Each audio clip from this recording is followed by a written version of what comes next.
1,840 million. And then we have on the revenue side, 3 million that is on interest accrued.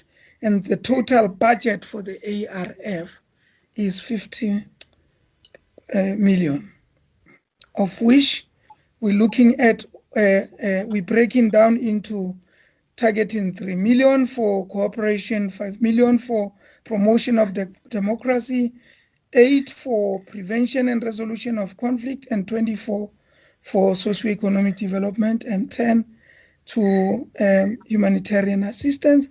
And we believe there will be a non-monetary value for the human resource development.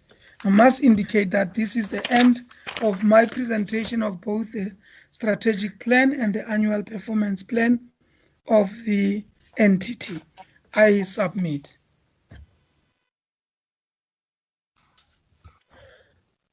Thank you very much, DG. I'm going to allow honorable members to deliberate on the presentations, but I don't see any of you. Or Honorable Nkosi, Honorable Bergman are the only people who have raised their hands here. I don't know where other are hoping to raise their hands. You raise your hand online, not on the screen. I'm not looking at the screen. I'm looking next to your names. So if I don't see a hand, if I don't see a name, a hand next to your name, I'm not going to note you.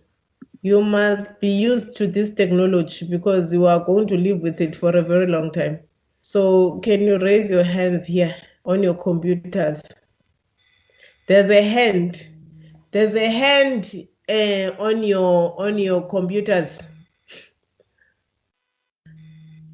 May I see your hands raised?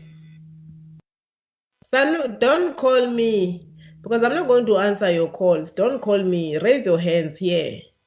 Don't call me. Raise your hands here.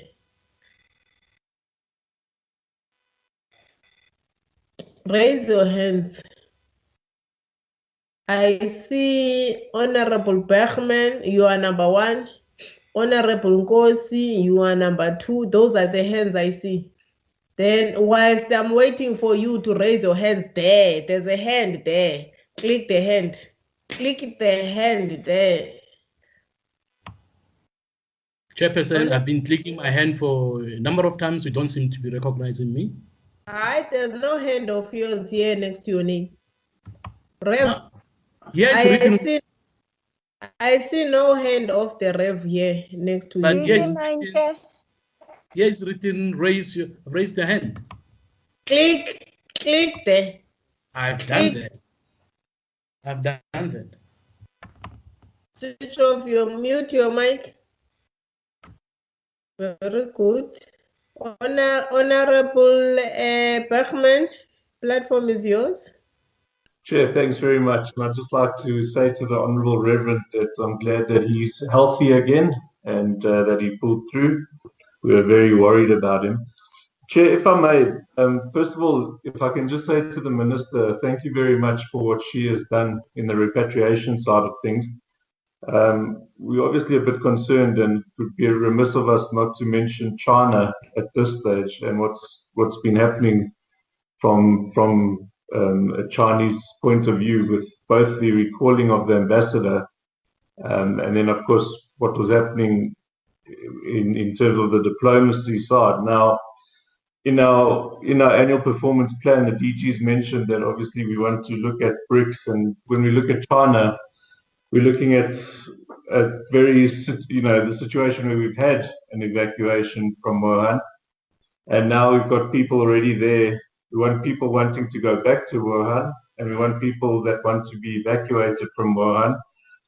We're seeing images being played out from China where it looks like there's we sometimes look at the media and we say that maybe there's an exaggeration. So I don't want to say that we believe the media all the time, but I do want to say to the Minister to please, if she can, just to give us just some form of a statement from her side as to what is happening from China and what we can do from our side, and whether there will be an evacuation from that side. Because when you look at the BRICS countries, without membership in the BRICS areas, one of the repatriation areas would be Brazil, Russia, India, and China. Those are the 4 areas that seem to be our weakest when it comes to repatriation. And we've got people that are stuck there. And then I hear, of course, that a few of our members who wanted to go to Hong Kong, I've been told that they have to go into a quarantine site, and I've seen pictures of the quarantine sites at this point in time.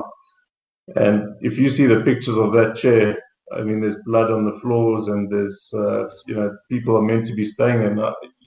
Diplomatically, you can't interfere, but from a ministerial level, if minister to minister, we can just, if there's just something that could be done. Now, when I talk about aeroplanes, I also say that landing aeroplanes is a form of diplomacy. We've seen what happened with Qatar Airlines, and it was sad that DIRCO got blamed for that. And DG, I must say, and I've always said it, that DIRCO was not to blame. From my side, from what I'd seen, from where I was perched, it didn't look like a DIRCO issue. It looked more from the other departments in the other portfolios, that I think someone there needed to account, and it looked like we were left picking up pieces. Now, other airlines are watching this. Other airlines are watching what's taking place when they look at Qatar, and they look at what South Africa is doing to both repatriate and expatriate. So they look at how we take care of people leaving the country, and they look at how we take people we bring back into the country, and how we treat the airlines. Now, the minister said this morning in a press conference that we've got a flight schedule for 2 weeks. And Chair, I wonder if I can, through you, just find out from the minister, while we have the pleasure of the minister here, and if we can just find out what that schedule looks like for the next 2 weeks. I'd be very interested in that. But I would also please like to impress upon the minister and the DG, we have people in South Africa that want to leave South Africa. Now, they're citizens of South Africa. Now, if they want to leave, they're less of a burden on South Africa if we let them go. They're cheaper for us. There's more hospital beds if we need those hospital beds. And they bring back money into the country by them being able to work abroad. Now, they get told that they must go to Home Affairs. Home Affairs tells them that they must go to DIRCO. DIRCO tells them, no, they must go to Home Affairs. There's 2 problems, as the minister said in a briefing today. One is we repatriate them. We spend money repatriating them. Sometimes they pay for themselves a heavy price to come back, and then they want to go again a week later. That's not always true, of course. Sometimes they're here and then they want to leave, and they pay their own money to leave. What we can do and what we should do is ask them to sign an agreement when they leave, that once they leave on their own choice, that they use that right to repatriation, that if they ever want to repatriate in this, it's a COVID situation or whatever is the situation, that they would pay their own way for that.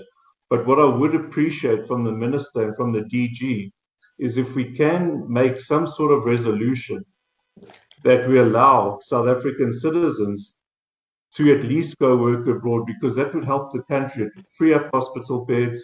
It would at least allow the freedom of movement. And we believe in the Constitution, and the Constitution says that we should treat citizens like we treat non-citizens of South Africa. And if we allow non-citizens to be expatriated or repatriated elsewhere, I don't see why we shouldn't allow South Africans to not be allowed to work abroad. And then I just wanted to say that with COVID-19, there's been a good opportunity to see how the embassies have been working abroad. And obviously, being the second biggest footprint in the world, we've had a great opportunity to see how our embassies have been able to operate.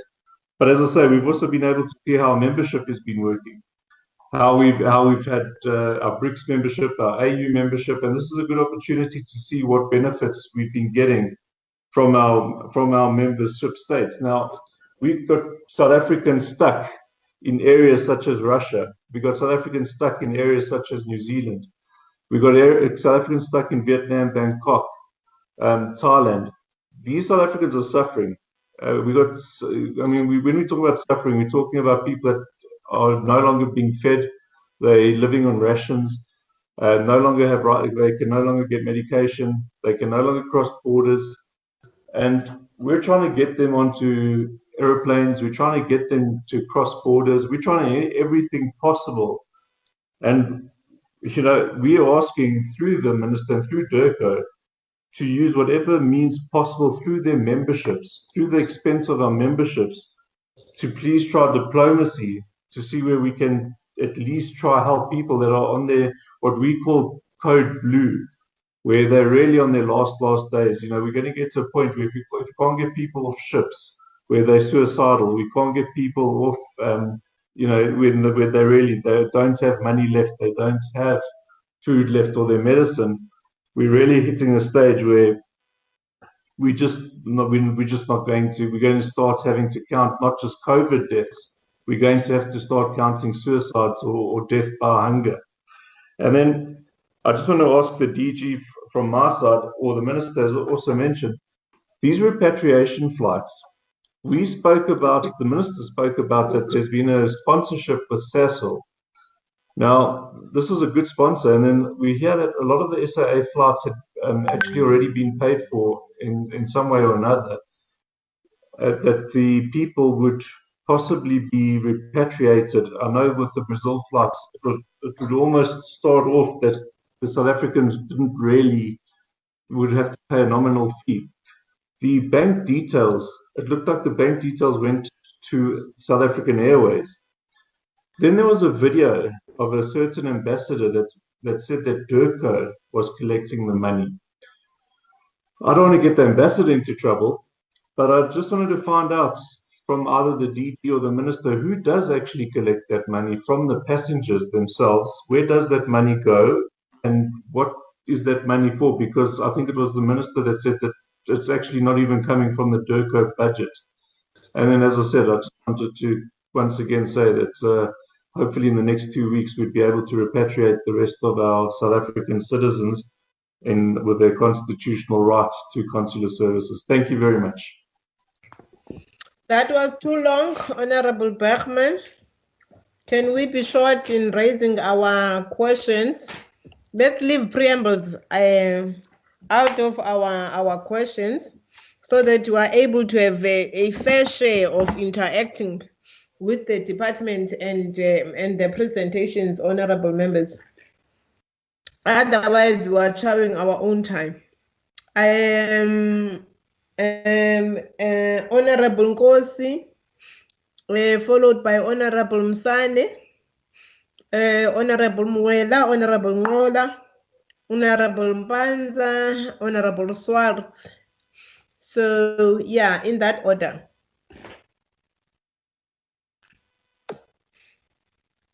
Honorable Nkosi, can you unmute your mic? Can you hear me? Yeah. Yes. Okay. No, thanks, Chairperson. I think the first issue that I want to just raise is that the post-COVID international and global world is going to be different. There's going to be challenges to multilateralism and to institutions of joint international governance. We must look forward to the department to provide strategic leadership to conceptualize this new world, this new normal that we are going to go into going forward. And that as a country or at a country level, our cue must come from particularly DIRCO and not articulated in various fora. The first question I have relates to outcome 1 that speaks about the modernizing and creating an effective department through the creation of the diplomatic academy. You have got 3,576 staff, minus locally recruited people. So who are you targeting in this? Are you targeting already existing staff members, the contingent? And what percentage of brand new core of diplomats are you going to target? Is it going to be open to other people other than those that are already in the system?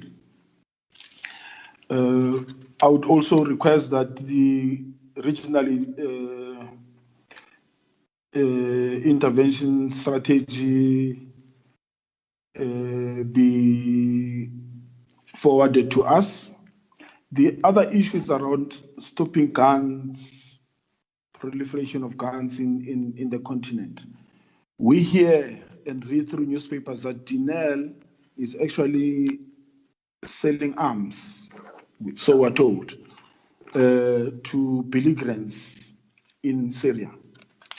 This creates a reputational issue for us, particularly at a multilateral level. And to what extent is the department able to address this issue and be able to explain where the arms end up to, are they used in the conflict itself, and who do they favor, and what the impact of these sales are? The third issue is around human resource. DG, in your presentation, you do not indicate the demographic breakdown of this human resource that supports your vision. Particularly for me, would be of interest would be on issues around gender and youth. To what extent are you? Is that reflected in your human resource contingent? Otherwise, Chair, I think this is a welcome input. We've got issues that we are outstanding with the department, I think, but starting from this MTF, I think this is a good input, and we must actually support the department in its endeavors while we hold them accountable on all those outstanding issues. Thank you. Honorable Mshwe. Mrev. Thank you, Chairperson.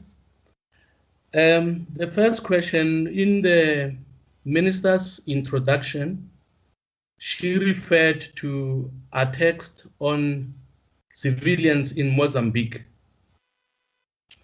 And in the presentation, the DG on slide 17 said the department is continuing with efforts to combat international terrorism under the auspices of the UN by participating in the UN counter-terrorism structure. So 2 questions from that. Firstly, is whether what is happening is in Mozambique, the killing of civilians that has been taking place for years now, has already been classified as international terrorism or not? If not, what would be the reason? And secondly, the UN counter-terrorism structure, how does it look like? Because we talk about participating in this structure, and in Africa, how many countries belong to this structure? And the third one, in the view of the suffering of ordinary South Africans due to COVID-19, are there plans to reduce the number of diplomatic missions in the world? Because as departments' budgets are going to be reviewed, are there any plans to reduce the number of diplomatic missions or not? And if not, why not, if the budgets are being reduced? And the last one, we have not heard anything about what will be done to archaic and obsolete DECO's IT systems that we've been hearing about for some time. Is there going to be a revamp, or is going to be a total replacement? Thank you.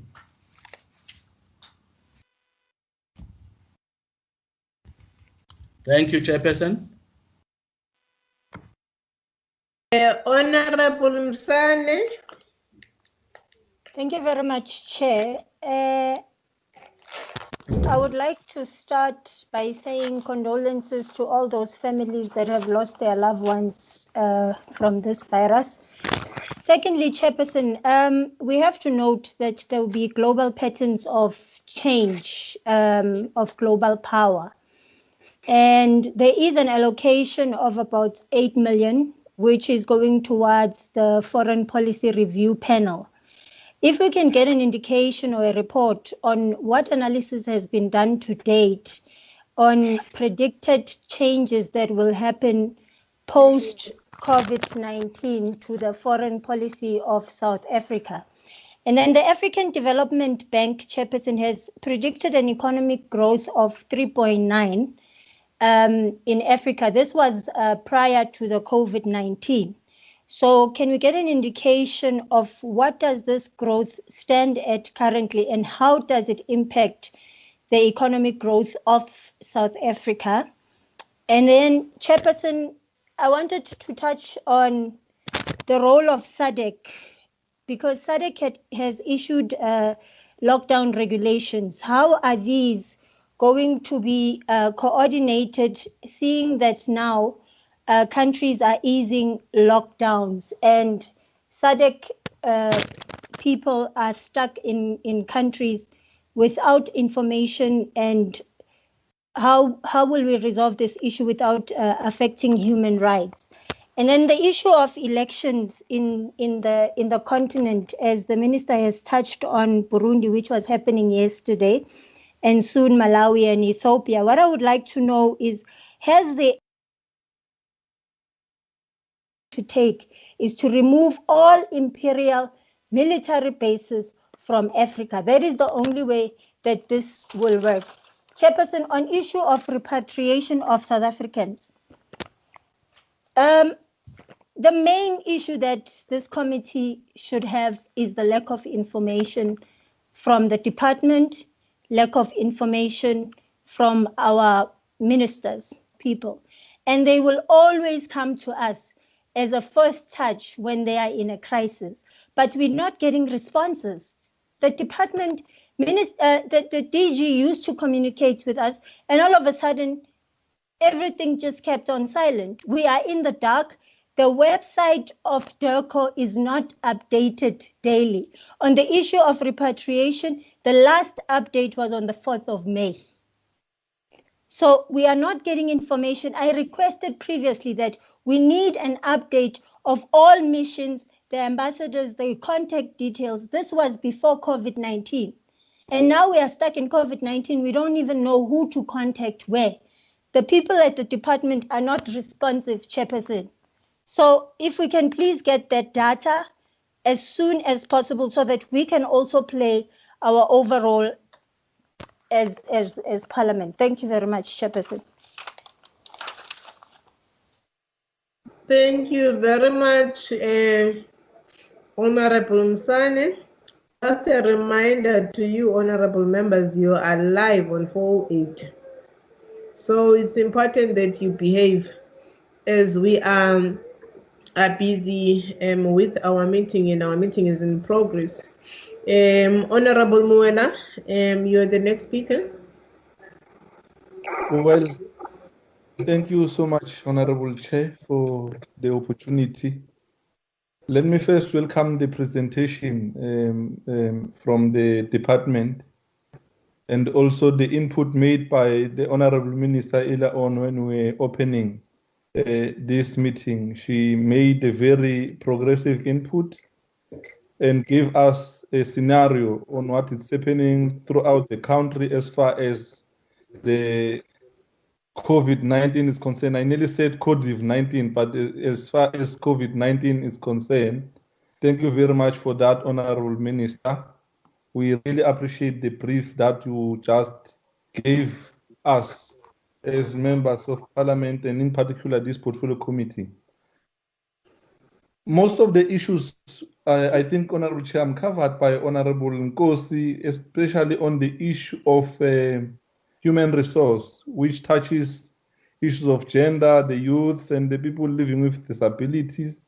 Because the last time we spoke in one meeting with the department, we requested the department to actually give us a breakdown on this matter. So I hope that as they respond, the DG, as he responds, is going to touch this matter so that we have an inner understanding on what is happening there within the department.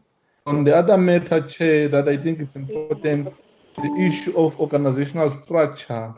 It's one of the other matters that I think we need to be taken into board, because that matter is important. It's one of the other matter that can make the department to actually function properly. If they can, if the DG can also highlight how far are we in terms of that matter. On the other matter, the issue of ICT, Honorable Chair, is one of the priorities. How far are we in terms of developing the issue of ICT? If we can be clarified, DG, are we winning on that matter? Because you remember that ICT is one of the other matter that was on our agenda previously, and even now, as we are reporting here. If you can indicate to us as to are we winning in terms of developing, in terms of aligning ourselves with regards to the ICT system. The Honorable Minister touched it earlier on when she was giving remarks in terms of the other matter, the silencing of guns and so on, because I wanted to check, Honorable Minister, as to how far are we in terms of that. But because of COVID, you indicated that we are stuck for now, and we are planning to actually, probably, if it's possible, shift it later this year. So let's look into that, because it's one of the other important programs, Honorable Minister and members, for us as South Africa to intervene, and also resolving other matters, conflicts, and so on, our negotiations, especially in Libya, DRC, and etc. So these are the matters that I think are of importance. Lastly, Honorable Chair, so that I cannot sanitize this meeting with a lot of issues, I think in one meeting, countries in the continent and actually in the region, which are caused by a number of factors. I think our own existence in those kind of situations is helping those countries, is helping to maintain stability in the continent and the region. So in the programs that are stipulated in the IRF, in the ARF,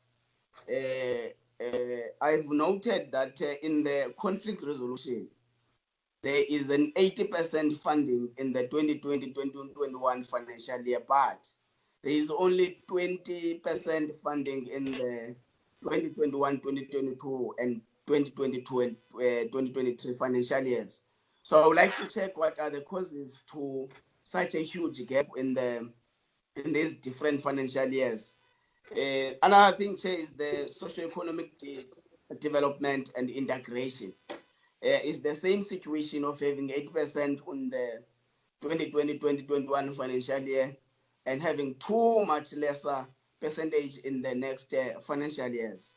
And equally, in the humanitarian assistance, there is only 20% of funding in the humanitarian assistance, and there is a huge 80% of funding in the good governance program. Gauging to the needs of the continent in particular, maybe if the DG or the department can be able to take us into confidence on what factors have influenced such a kind of decision making.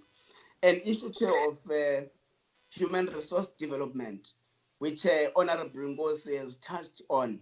But I think part of what I've noticed in the report is that there is only an outline of how the human resource has been funded, but there is no particular structure that is given in terms of saying disabled women, youth, and all that. But beyond that, what is reflecting in the organizational structure and which posts are funded, which posts have been filled, and which posts have not yet been filled. What is the plan of the department in ensuring that there is a filling of such posts, if there are any?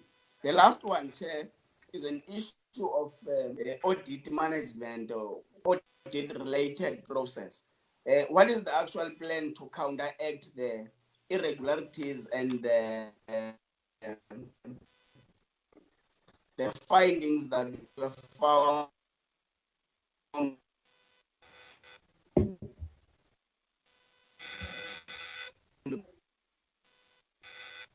by the Auditor-General in the previous financial? Thank you very much, sir.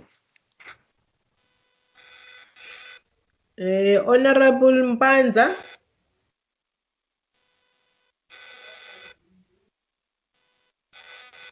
Honorable Mpanza. Yes, thank you, Chair. Can you hear me? We hear you properly. Okay, no, thanks, Chair. This microscope system is really traumatizing me. Microsoft, anyway, it's Microsoft, not microscope. Microsoft. Yes. Thank you, Chair. Good afternoon, comrades, honorable members, and the Minister and the Chair. Chair, my first question would be on the Foreign Service Bill. I'll keep on asking this question, and I hope this time the Minister is going to give me a clear answer. He's sitting with the President. What is the progress on the signing of that one? Has the Minister engaged with the President? And if he has not, she has not, I would request that she does so. Chair, also on the issues of programs, particularly the admin, we've highlighted many times that there are serious challenges on that program. On the issue of ITC, other members have raised it, organizational structure, particularly the finance section, the issue of the chief operation officer, where that office is located in the structure. We want to hear from the department, from the DG, how far are they moving with addressing these challenges that we have raised many times. The other issue, Chair, which I want to check from the department, these threat plans and the budget were formulated before the COVID-19 came in. And therefore, I assume that they will need to be revised.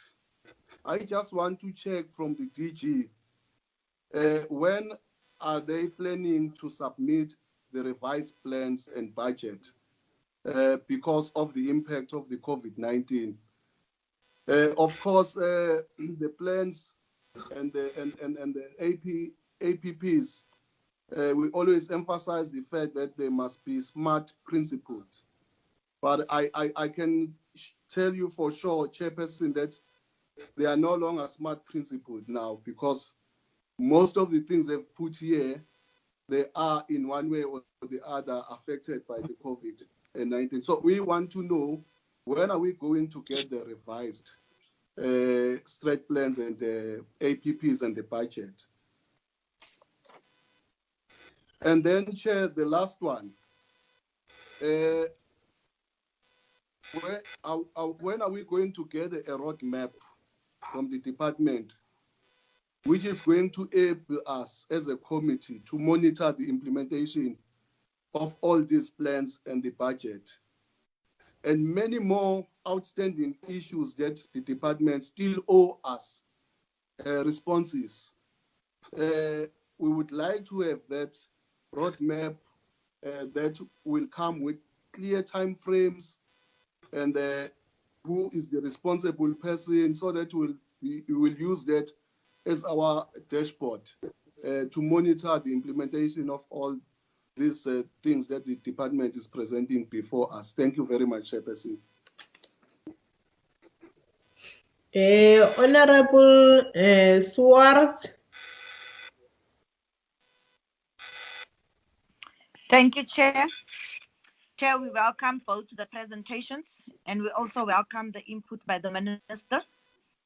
Chair, my question is based on page 82 of the annual performance plan, section or paragraph 8 on that page 82. The department has infrastructure projects. Under that, you have condition assessment of state-owned properties, professional assessment and renovations of current assets. Under that, the department in Luanda and Angola, you have the development of the chancery and official residence. And your output there is feasibility study.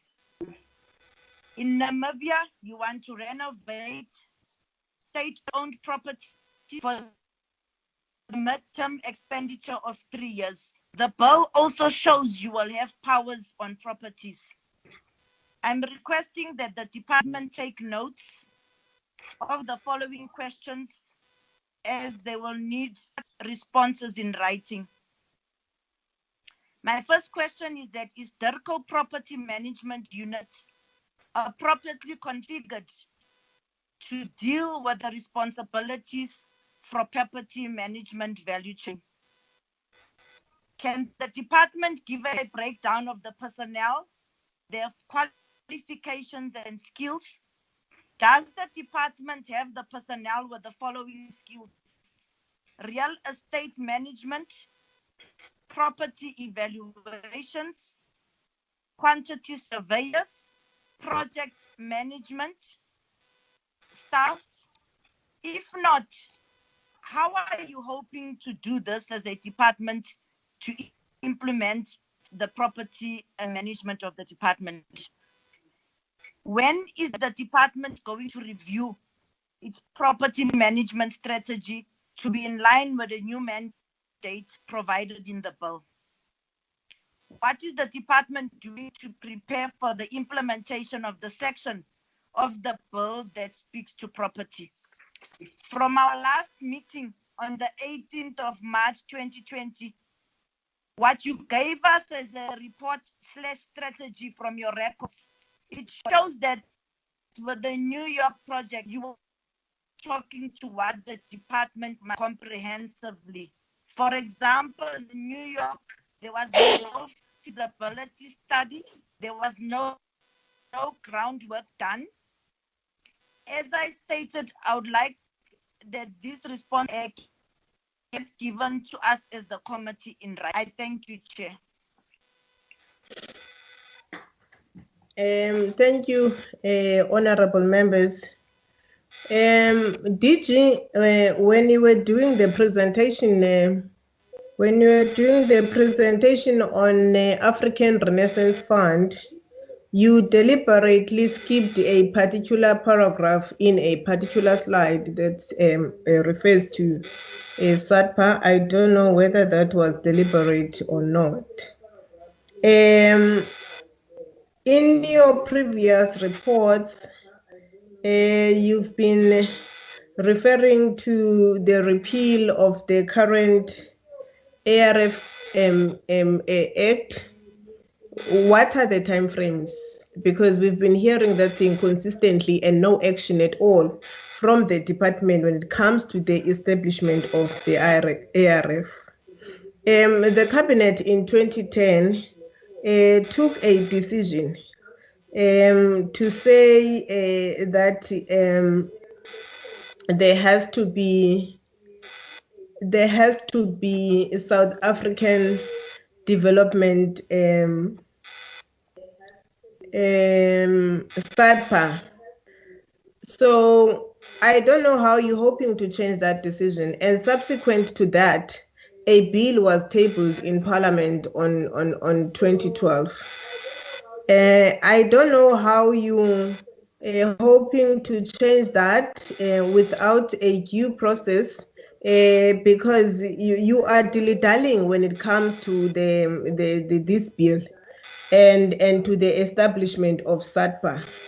And in other countries, as per the study which was undertaken by the Fifth Parliament, this is one aspect of a development fund that works swiftly for their governments and what have you. So there have been studies on that. So we really need to know and understand whether you are willing as a department to implement that particular decision, or you are not going to establish SATPA, so that we don't dilly-dally about this issue and put it to rest or see what to do, because it cannot be that the whole year you've been telling us the same thing on the establishment of SATPA, and there has been no progress, and there has been no measures in place that begins to demonstrate that you are indeed keen to establish this development partnership, because in its current form, it is limiting the department in operations and doing other things. So we really need to put into rest, and we cannot have a DG that reports to himself. It is conflict of interest, because in this ARF, you are the accounting officer accounting to yourself. It can never be correct. So we really need to have a SATPA as an independent entity, not unless you want to continue with ARF as your slash fund in that particular department, because that's what it is. So you can respond to the honorable members, and we've got only 30 minutes before we finish our meeting, and I intend to close the meeting exactly at 9 o'clock. Over to you, DG.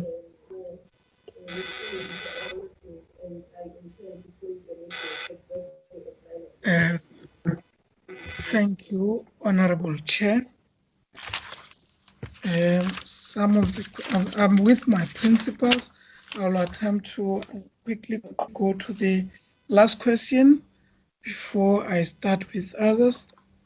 The question on SATPA, it's true that there was a decision, and there was a draft bill which was referred back to the department to engage with National Treasury on some elements, and that bill was to the SAA, but there will be reports that will, or audited reports regarding that. We must indicate that when this were happening, it cost the state no money to do the initial set of repatriation based on the support from SASOL and the negotiation the department undertook to discuss with countries that were evacuating their nationals, and we were using the leg that because they were also paying. We were expecting our citizens or travelers to pay, and those that could not make it, there was an arrangement with SAA. There was no way the department would receive or have any money to do with that. I believe at an appropriate time, the whole report will be made available. The Honorable Chair referred to the slide that we skipped about SATPA. I think I have touched on it to indicate the process by which the bill that is being planned is going to be answering the question raised there, and it will be shared with the committee. Unless I'm skipping those that were directly here, indeed that the post-COVID world would have changed, and it will affect some of the things we said here, and therefore in the revised process that the National Treasury is already embarking upon, where there is a mooted special adjustment a process that will also affect some of the plans at an appropriate time. After that process, we should be able to also provide the Honorable Committee with the revised approach. The modernization of the Diplomatic Academy, there was reference to the 3.6, the number of staff. Who are we targeting, and who we will be doing this intervention with? I must indicate that, honorable members, each employee through a performance management does identify the performance development plans, and we always use the PDP to do interventions for each. But the overall purpose of the academy is to, in a futuristic manner, is to present programs whose long-term objective will be to upgrade our skills, and not only our skills or of other stakeholders within our work. And we believe when the academy has has reached the level that we are anticipating, we will be identifying the immediate skills over and above the general skills, the generic skills that are offered, among others, by other stakeholders like the National School of Government, whereby things such as inductions are done. So it is a myriad of interventions, but the Diplomatic Academy is principally intended to raise our skills base as well as the skills base of other users. And then the way we believe is that as part of our deliverable, we will be breaking down this into chunks of deliverables. Thank you. Thank you, Honorable Minister. Thank you. Thank you very much, Chairperson. Chairperson, I'm going to start from the beginning with the first question and respond sequentially with your permission. Can you really go up? Yes, I can. I beg your pardon? Can I proceed, Chair? Yes, Minister, we're listening to you. I don't know who is disturbing us. Yes, no, there's someone having a chat. Chairperson, I'm not sure what the concern Mr. Bergman was referring to is with respect to China. We continue to have good relations with China. We are in communication as the BRICS ministers. The current chair is Russia, and we have not had particular problems. We've had repatriations from China. We've had repatriation from Brazil. There is a repatriation planned with respect to Russia. We had our citizens return from India. So I'm not aware of a particular problem that we have in our relations with China thus far. The one matter of concern that did arise are the allegations of racism and xenophobia that were reported by a number of citizens of different African countries. We had one South African complaint to ourselves as DIRCO. I'm not aware of any others. There may very well be many more. And we communicated with the Ministry of Foreign Affairs of China, as well as the embassy here in South Africa. And we got assurances that the matters are being addressed, that China has a very clear policy that is anti the sorts of acts that were associated with the allegations of racism against African people. There had been approaches by the central government of China to the regional government of Guangzhou was the city in which some of these activities had taken place. And so we have been assured that the government is taking action. We have asked through President Ramaphosa in his dialogue with President Xi Jinping that there be a more deliberate investigation so that we as Africans can be assured that indeed appropriate action has been taken. But at the diplomatic level, we have received the various assurances. So the BRICS family is intact and continues to collaborate. As to Qatar Airlines, as Mr. Bergman said, really it's a question of the necessary permissions. Remember, we work through NAT joints. We are not the ones that grant air clearances and so on.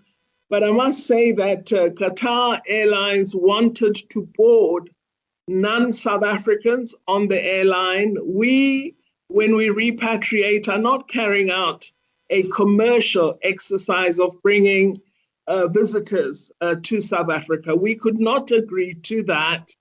And once we had resolved that repatriation is of South Africans in distress, the necessary flights did take place, and many of our citizens came back. As for citizens who hold permanent residency outside South Africa or have jobs outside South Africa, this matter is being resolved. We have discussed it in the National Command Council, and it's been agreed that for those persons who wish to depart for purposes of employment, etc., we must follow all the protocols, because when I say I have a job in New Zealand, if I don't have a job, New Zealand doesn't want me to come there, so we have to do the necessary checks. But we can't prevent people from leaving South Africa. So that matter is being addressed. The DG has answered on the question of who collects money. It's a transaction with the airline, not ourselves. Then, Honorable Nkosi, we are discussing this notion of a very different global community post-COVID-19. I think that the experience of COVID-19 has pointed to the fractures in the world and has in a very, very astounding fashion pointed to the necessity for multilateralism. In fact, it's been the biggest push toward global collaboration, despite it being a tragedy and a crisis that we've had for many years. So I think what I've certainly observed is far more discussion about international collaboration than we've had for quite some time in the international community. And those who wish to be unilateral have had to begin to engage with the world. And it's clearly been shown that we're going to have to embrace multilateralism and multilateral institutions if we are to succeed in combating very difficult challenges of this nature. I did do a lecture a week or two ago, which Honorable Nkosi, you're certainly welcome to look at, where we begin to imagine the post-COVID-19 world and the impact both on the continent and the global community, because there are lessons for us as Africa from the crisis. For example, the inadequacy of our innovation and research institutions stands out as a very important lesson that we must attend to. The inadequate nature of our health systems, the public health system, is something else that has starkly confronted all our governments. The need to hasten implementation of the manufacturing and industrialization strategy. So clearly, there are lessons which all of us are beginning to reflect on and think about how we incorporate. On the Diplomatic Academy, the DG has addressed that. On the matter of Denel and the sale of arms, as colleagues would know, honorable members would know, we have an arms control coordinating committee. It reports annually to the Defense Committee, the Joint Defense Committee, and I really suggest that the colleagues read the annual report. There are provisions in legislation as to what we would need to look out for as to whether we sell arms to any country or defense sector products, because sometimes it's technology, it's not always defensive weapons. So I think it's important that colleagues read the report. There is a legal challenge to the chair of the committee at present, and there was a challenge, or is to me, apparently called deputy chair, which I am not, of that committee. So the challenge has to get its facts right. And I think it is important that colleagues do read the reports that go to the Joint Defense Committee. On demographics, the DG has indicated that will be attended to and these will be provided. On the international recognition of the incidents in Mozambique, I think while the security situation has been recognized by the African Union and the United Nations, there hasn't been a labeling of the incidents of violence as signaling international terrorism, as far as I'm aware, Reverend Mishwe. But certainly concerns have been indicated of the movement, we believe, of groups that are linked to terrorism toward the southern region of the African continent. So that has been recognized, and we are collaborating in order to look at how we address this. You would have seen that the UN Terrorism Committee, it was established in 2001 following Resolution 1373. It's made up of all 15 Security Council members. It has to monitor implementation of Resolution 1373, which has asked countries to have measures in place to enhance their legal and institutional ability to counter terrorism. It's supported by a counter-terrorism executive directorate within the United Nations.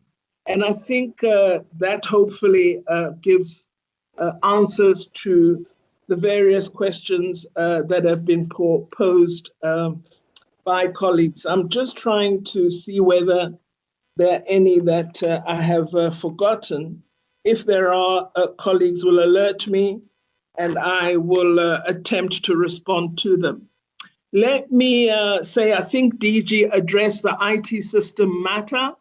When I was appointed last year, there was a constant complaint about our IT system, very old servers, very antiquated system. I decided that we should get IT experts to assist us. We went to the CSIR and got wonderful professionals, both from the public institutions and the private sector.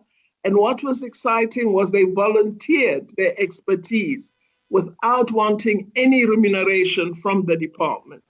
And they have assisted us in developing a basis for modernizing our IT systems, both in the department and our missions internationally. On silencing the guns, our head of state, President Ramaphosa, has just had a consultation of the contact group, a high-level committee of heads of state on Libya, and the subject for discussion is our intention that we should have a reconciliation meeting of the parties in conflict in Libya. In public, they're cited as two parties, but there are many more than the two, and we wish to draw all of them together into a national reconciliation effort led by the African Union, and we've been in discussion with some of the parties in conflict in Libya, and there is great appetite for this intention of the African Union. The meeting affirmed this decision, and we got reports on where we are right now with the conflict in Libya. We've also been interfacing with our colleagues in the DRC. We've had meetings with the leadership of the Central African Republic. So we are, I think, certainly engaged on these matters. And as I said, with respect to Lesotho, we've actively sent envoys to Lesotho, and you've seen the results of some of that work. On the candidature strategy, we are looking at what posts and vacancies are available in international organizations, and wanting to assure that South Africans do take up these positions. We make them public because it's individual applications that should be submitted, and where it is government that would submit candidates if we believe it's a position that South Africa should take up, we certainly would forward candidates supported by government to the particular institution. So at the moment, we haven't presented candidates, but there are senior posts coming up in the African Union, which we believe South Africans that wish to apply may very well apply for them. I will ask the DG and the CFO to answer on the proportional allocation of our ARF funding, which has been raised by Honorable Ngola. On vacancies, again, we'll ask that the team from DIRCO, the DDG for Corporate Services, would answer that if he is connected with us. On the audit process, the CFO will speak to what we have been doing. I'm meeting colleagues on the audit matters in the next few days to just get a measure of where we are with respect to the work that still needs to be done. Honorable Mpanza, the president is so busy, I don't like to trouble him all the time, but following the concern you expressed to me, I have been in touch with the Secretary to Cabinet, and I'm assured that the bill is not far from the hand of the President, and that is the assurance that I communicate to you today. DG can speak to the COO, etc. We have been revising the organogram of the department and hope to interface with public service and administration in order to finalize this. I don't think, Mr. Mpanza, that we are at a point where we revise our strategic plan and revise our annual performance plan. We would only have to begin to do that when in mid-June, Minister Mboweni tables the adjusted budget or the new revised budget following all that we have had to do with the advent of COVID-19. But I am not at a point where now there's a directive to the executive that we must withdraw our annual plans from Parliament, withdraw the strategic plans and write new documents. We don't have such a decision at this point. And so what we have presented to you as the committee is what we have prepared on the basis of the allocations that have been indicated to all government departments in the normal process of such allocation. Thank you very much. Thank you so much, Minister and honorable members. Our meeting was scheduled from 6 o'clock to 9 o'clock. The time now is 9:05. So that means our time is up. We will request the department to send in writing, not later than Tuesday, responses to the outstanding questions which were raised and questions which could not be answered. I wish to thank all of you for your participation in our meeting. Hoping to see you very soon when we are adopting our presentations, minutes, and what have you. So on that note, the meeting is adjourned. Thank you very much. Thank you, Chair.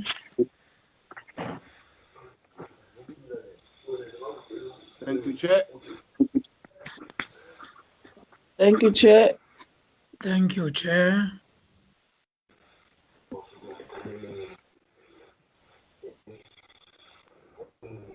Thank you, Chair.